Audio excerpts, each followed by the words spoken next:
विक्रम और बेताल की, जिसे आप बच्चों को सुना सकते हैं या नैतिक शिक्षा के लिए प्रयोग कर सकते हैं। यह बेताल पच्चीसी की प्रसिद्ध कहानियों में से एक है। विक्रम और बेताल की कहानी सच्चा पति कौन? संक्षिप्त कहानी। एक राजा की एक बेटी थी जो बहुत बुद्धिमान और सुंदर थी। एक दिन उसका विवाह एक योग्य युवक से हुआ। विवाह के कुछ समय बाद पति की मृत्यु हो गई। दुखी पत्नी ने उसका शव संभाल कर रखा और तय किया कि वह उसे फिर से जीवित कराएगी। वह एक संत से मिली जिन्होंने उसे एक मंत्र दिया जिससे वह पति को जीवित कर सकती थी।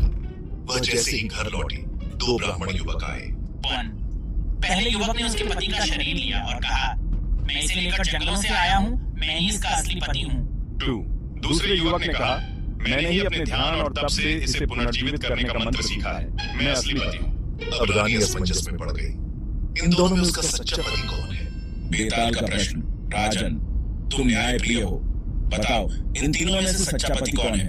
राजा विक्रम का उत्तर, जिसके पास मस्तिष्क सिर है वही असली पति है। यानी जिसने मृत पति को पुनर्जीवित किया वह सिर्फ एक साधक है।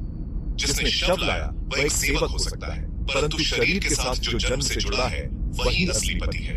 बेताल की प्रतिक्रिया। तुमने सही उत्तर दिया, पर शर्त तो याद है। अब मैं फिर उठ जाऊंगा और बेताल फिर पेड़ पर जा लटकता है। नैतिक शिक्षा। सच्चा संबंध वह होता है जो आत्मा से जुड़ा हो, कर्म से नहीं, और बुद्धिमानी से लिया गया निर्णय ही न्याय कहलाता है।